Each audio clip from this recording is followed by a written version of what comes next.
Hello people, I hope you are doing a great. और आपकी पढ़ाई भी बहुत अच्छी चल रही होगी।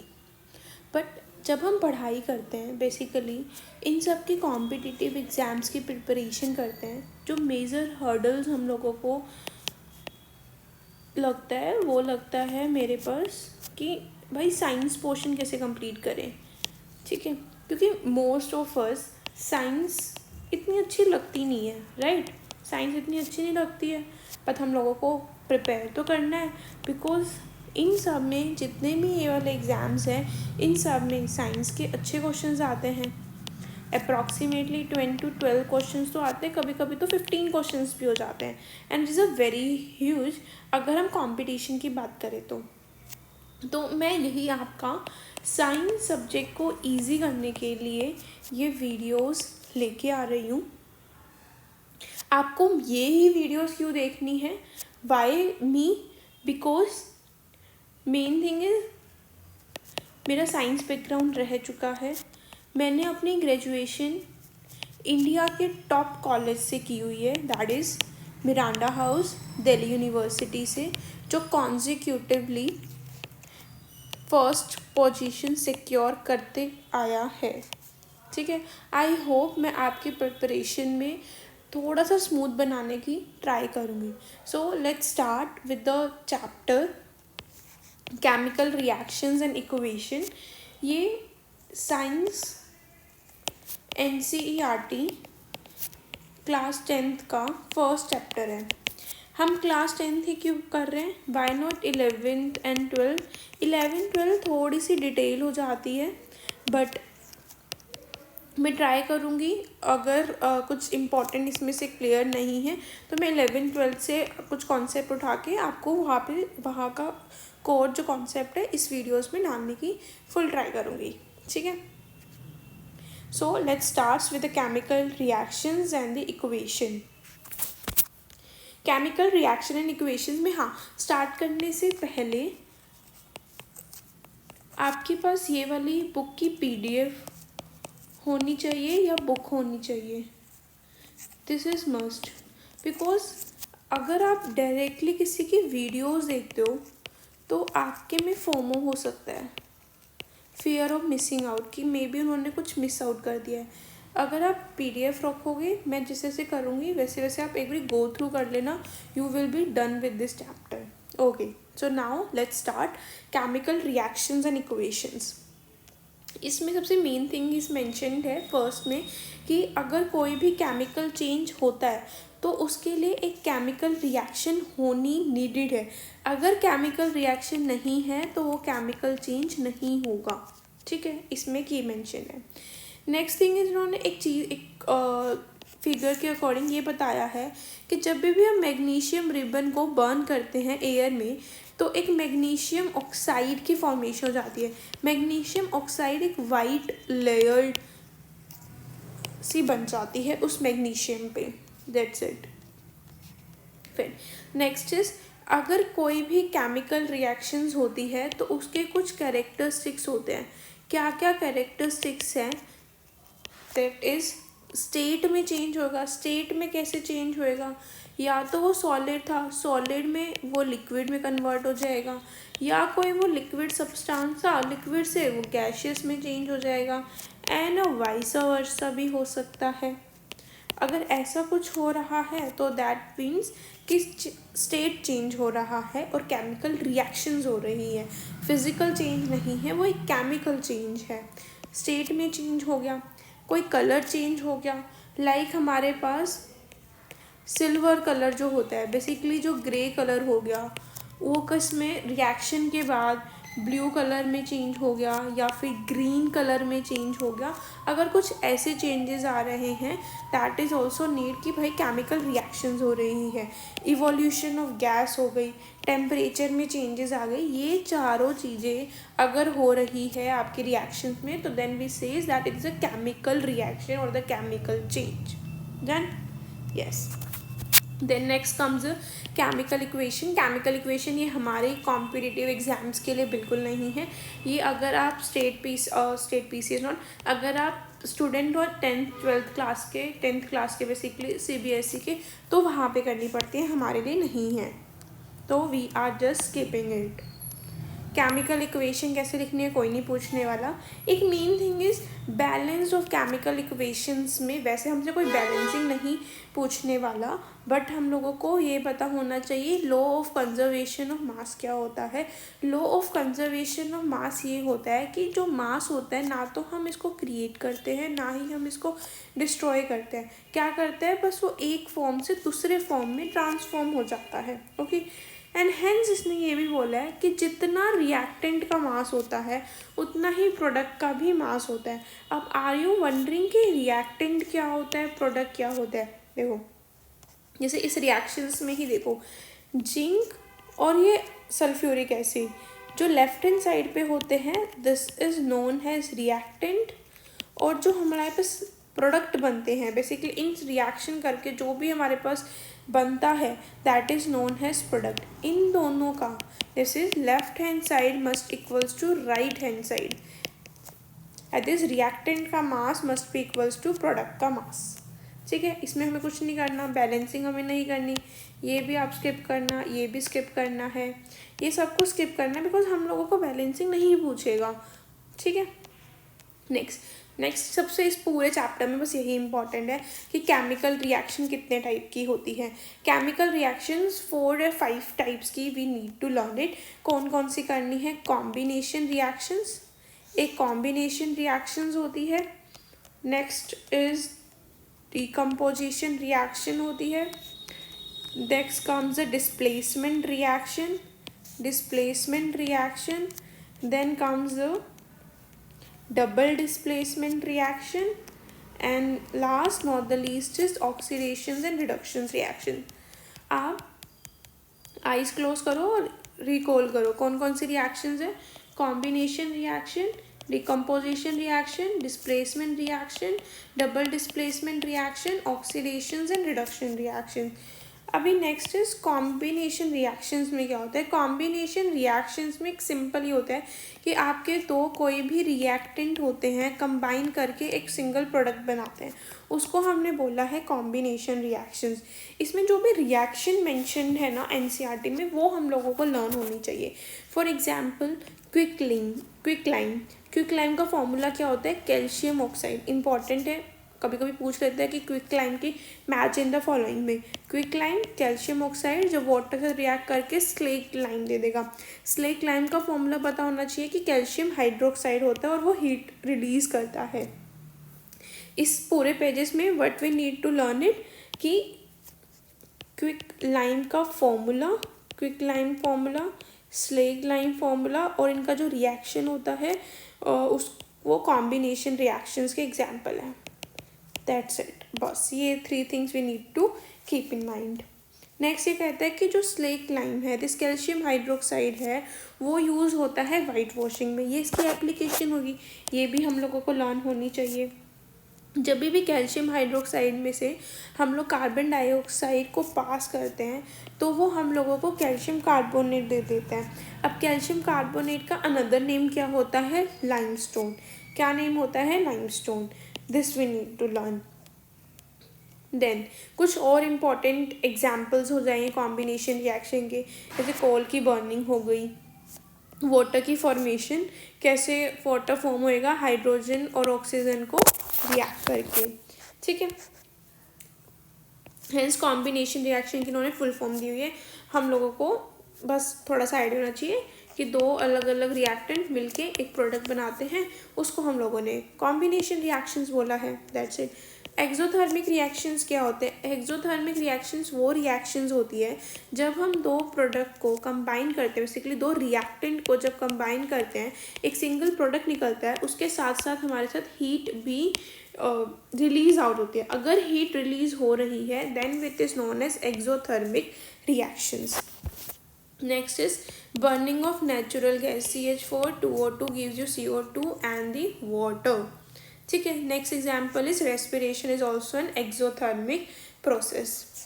तो ओवरऑल हम लोगों ने कुछ रिएक्शंस अगर हम रिकॉल करें, क्या क्या हम लोगों ने यहाँ पे एग्जांपल्स करें। क्विक लाइम वाटर से रिएक्ट करके स्लेक लाइम देती है। एक ये स्लेक लाइम के साथ जब CO2 को पास आउट करते हैं तो कैल्शियम कार्बोनेट करती है and it will releases a heat. Burning of coal, natural gas and formation of water. These all are the example of combination reactions. That's it we need to learn in combination reactions.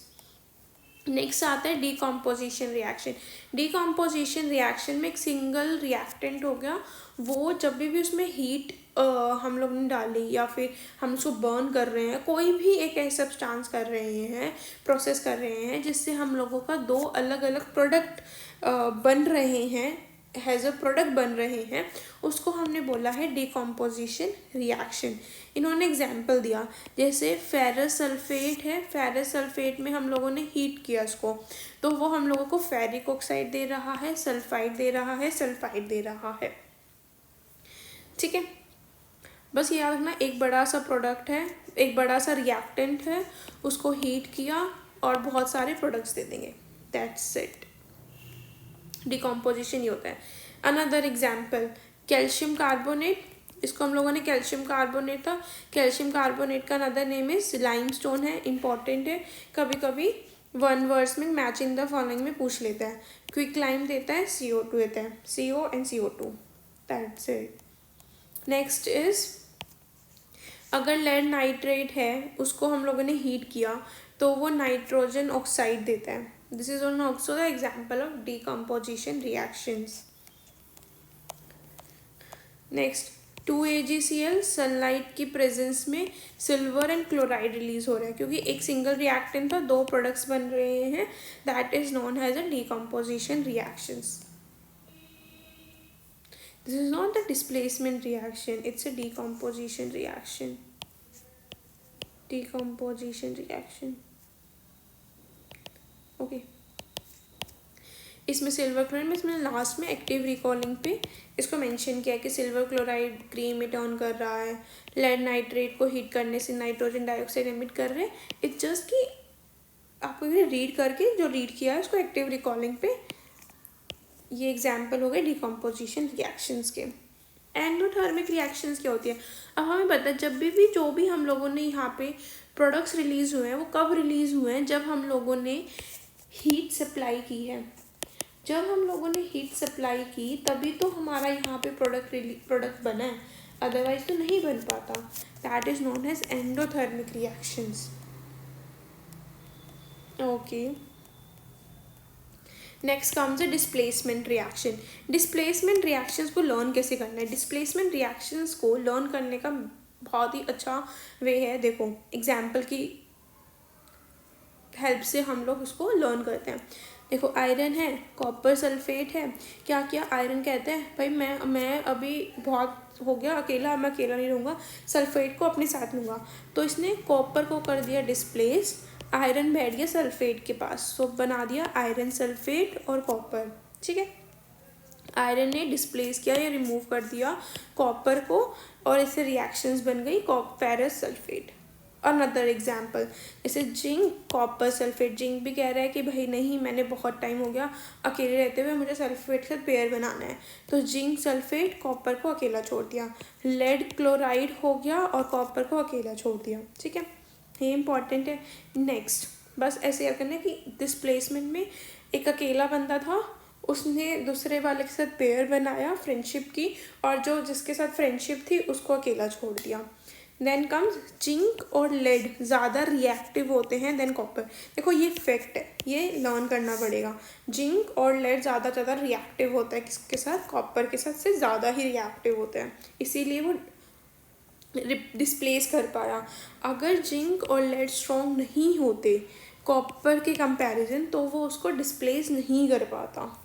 ठीक है, next fourth one is double displacement reaction. Double displacement reactions में क्या होता है, अभी देखो Na2SO4 और barium chloride दोनों के पास पेयरिंग है, बट ये कह रहा है कि हम लोग ना अब बहुत ज़्यादा बोर हो गए हैं, हमारी कंपनी हम इंजॉय नहीं कर रहे हैं, तो हम लोगों ने एक दूसरे की कंपनी इंजॉय करते हैं अनदर। तो सोडियम तो चला गया क्लोराइड के साथ और बैरियम आ गया सल्फेट के साथ। This is known as double displacement reaction. Okay, next last and this is very important, oxidation reduction. ये वाला ऑक्सीडेशन रिडक्शंस वाले यूपीएससी ने अपने ईपीएफओ एपीएफसी एग्जाम्स में भी पूछा, एनडीए में भी पूछा हुआ है ऐसे, और सीडीएस में भी पूछा हुआ है. ये इंपॉर्टेंट है, ऑक्सीडेशन एंड रिडक्शन की रिएक्शंस कैसे होती है. देखो इसमें से अगर आप करोगे कुछ आपको समझ में नहीं आएगा, बस इसमें ये this thing we need to learn. ये आपको मतलब ऐसा होना चाहिए कि हाँ भाई ब्लड तक, ब्लड में से ब्लड फ्लो होता है, ऐसे आपको हमेशा याद रखना चाहिए कि ऑक्सीडेशन में क्या होता है. ऑक्सीडेशन से रूट वर्ड देखो, ऑक्सीडेशन, ऑक्सी मतलब ऑक्सीजन, एशन मतलब एडिशन. ऑक्सीडेशन में ऑक्सीजन की एडिशन होती है. अगर ऑक्सीजन की एडिशन होएगी तो रिमूवल किसका होएगा, हाइड्रोजन का रिमूवल होएगा. अब कुछ ऐड हो रहा है तो हमारे पास जब भी हम कुछ ऐड करते हैं तो उसका नंबर इंक्रीज हो जाता है. तो इंक्रीज होना ऑक्सीडेशन नंबर का बढ़ना, और साथ में ही इलेक्ट्रॉन का लूज आउट होना. ऑक्सीडेशन में बस ये 4 thing we need to keep in mind. Reduction अब याद करो ना करो, इस सब का अपोजिट हो जाता है रिडक्शन. तो सिर्फ ऑक्सीडेशन को याद रखते हैं. ऑक्सी मतलब ऑक्सीजन, एडेशन मतलब एडिशन. ऑक्सीजन की एडिशन, अगर ऑक्सीजन ऐड कर रहा है तो रिमूवल हो जाएगा हाइड्रोजन का. एडिशन से इंक्रीज होता है तो ऑक्सीडेशन नंबर जिसका इंक्रीज हो जाता है, और इलेक्ट्रॉन का लूज आउट होना. रिडक्शन में अपोजिट हो जाएगा, इसमें एडिशन हो रहा है तो इसमें रिमूवल हो जाएगा, इसमें रिमूवल हो रही है हाइड्रोजन की, इसमें एडिशन हो जाएगी. ये इंक्रीज हो रहा है ऑक्सीडेशन नंबर तो ये डिक्रीज हो जाएगा. यहाँ पे लॉस हो रहा है इलेक्ट्रॉन तो यहाँ पे गेन ऑफ इलेक्ट्रॉन हो जाएगा. अब इसका एग्जाम्पल हम लोग करते हैं. जैसे देखो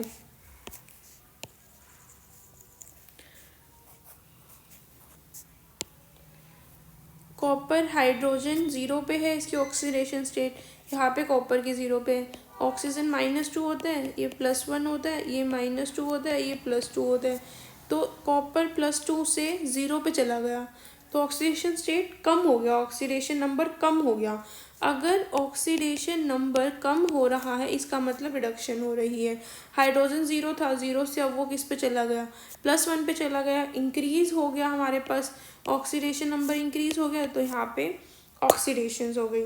ऐसे ही जैसे zinc oxide, carbon, zinc plus CO2 है. देखो आप लोगों से ये रिएक्शंस का नहीं पूछा जाएगा, बस ये पूछा जाएगा थ्योरी के पर्पसेस में ऑक्सीडेशन में क्या होता है और रिडक्शन में क्या होता है. That's it.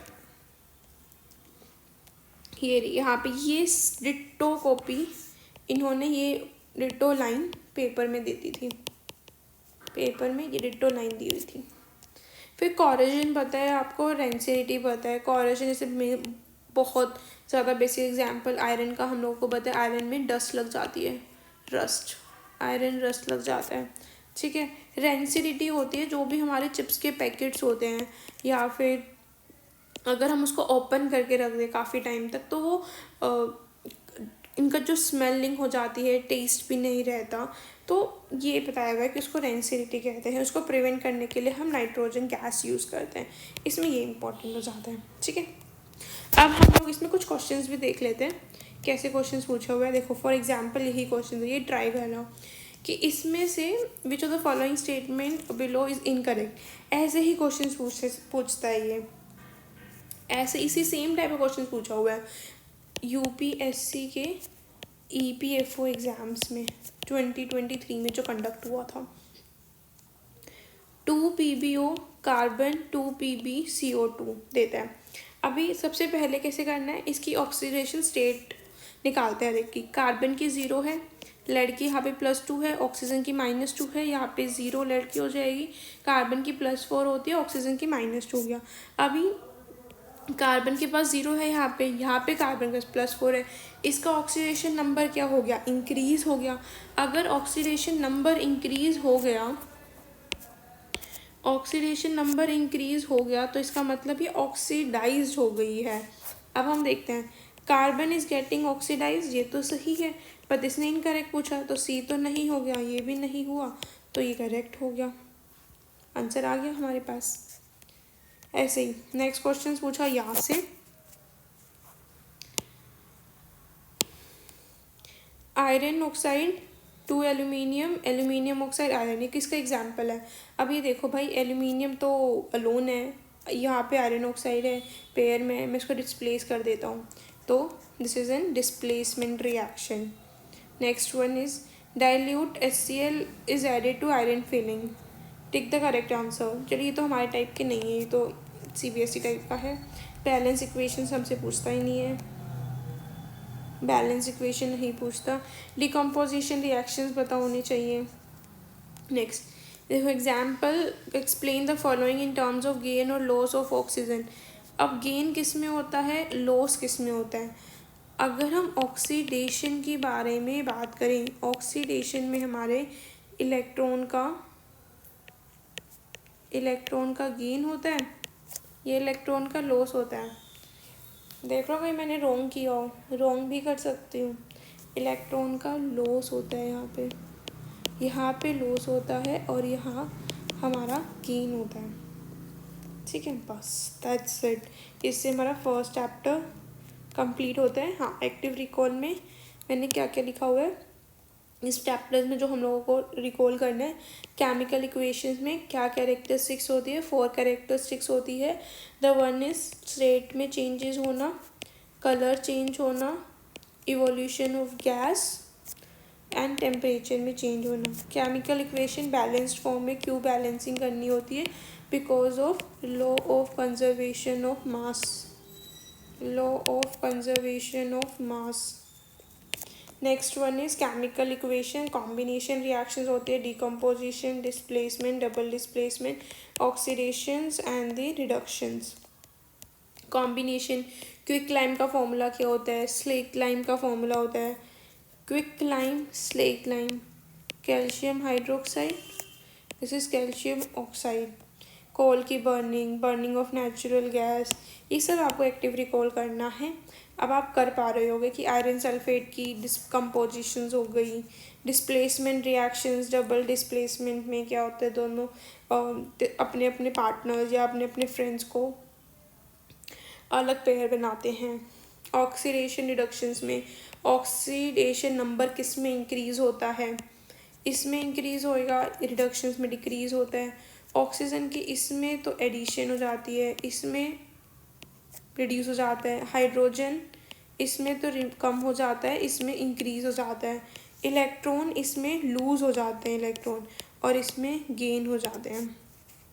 दैट्स इट, ये हमारा फर्स्ट चैप्टर कंप्लीटेड, और इसमें इम्पॉर्टेंट भी हम लोगों को पता चल गया। चलो next, stay tune for the next video. I hope you find this lecture helpful. If yes, please write in the comment section that you find it helpful, and if you want anything new you can tell me in the comment section, and stay tuned for the next lecture.